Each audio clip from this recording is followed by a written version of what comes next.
video, we're going to talk about pulling things from your Google Drive or from your OneDrive into Chorus within Snowflake. So right now I have Snowflake opened. Yours might look a little bit different if you are an elementary school teacher. It'll most likely be a lighter blue. But Chorus is the whiteboarding app that's located in Snowflake that allows you to do a wide variety of things. So I'm going to go ahead, it's on the main page here, so I'm going to open it up. Now there's a ton of cool things you can do in Snowflake, or in Chorus, I'm sorry. But one of the things that I like the best is pulling things in from your Google Drive.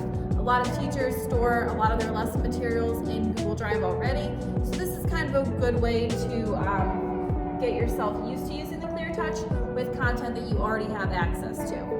So I clicked on the little mountain and sun icon down here. This is your Media Explorer.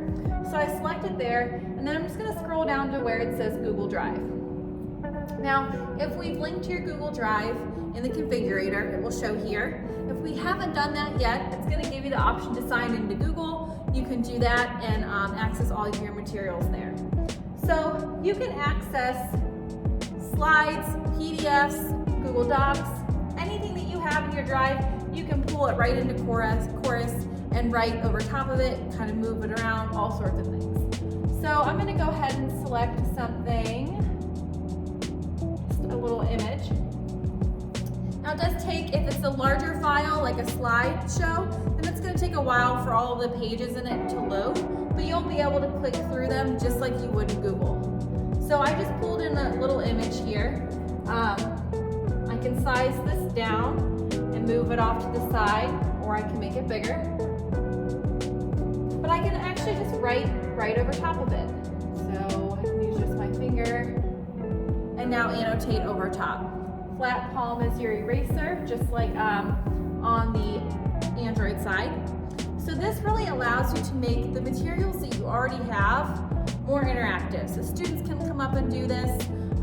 You can kind of take notes on here for the students to see. It just makes it way more interactive for the kids. So I can use my selector tool down here and then delete it all together, or I can kind of just slide it around if I want to have some more blank space to write. But I can always shrink my whole screen back down and get back to that thing that I pulled from my drive. So while I have that tool selected, this is one of my favorite ones in Chorus. This is the 4 arrows. It looks like this. It's called the Infinite Canvas tool. So it's exactly what it sounds like. It makes your canvas here infinite. So if I select that, I can kind of move my screen around. So if you're doing like a big list of things, you can have it. But then you can shrink all of your work back down so you can have it all on one screen. Or I can zoom it way in, pull it back to the center, and have it like that. You have some other basic tools down here, your pen tool, your eraser tool. Again, you've got that media browser there where you can pull in things from your Google Drive. But you can also pull in YouTube videos. So when I select that media tool, it defaults to selecting from a folder. But across the top here, you can click on YouTube and then pull a video right into your whiteboard. These videos are ad-free, so you don't have to worry about commercials and things like that.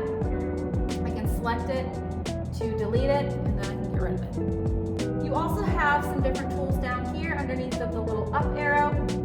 You've got your camera, so that's going to be if you have the webcam plugged in through the USB port, you can access your camera that way. Also, if you have a document camera, so if you have a document camera plugged in back here, you'll be able to access it from the camera there. You can change the background of your whiteboard, and you've got some math tools that are super cool. So definitely check out some of those things. I won't get too much into that right now to keep this video short. But then the last thing that we're going to talk about is kind of saving and exporting what you've done in Chorus. So if you've done your whole class here and you have a ton of different work for the students that you want them to be able to come back to, you can use the 3-bar tool down here to actually export your whiteboard as a PDF.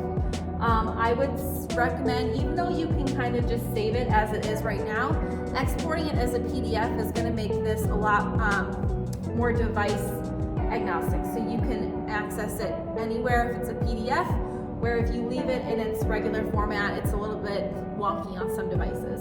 So you literally have the option here, export PDF. I'm gonna select that, and then you come right back into your Google Drive.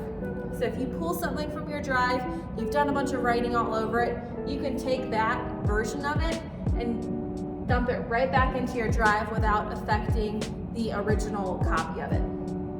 So great way to save things that you've done during class for kids that are absent, for kids that just need to kind of go back and see what you've done.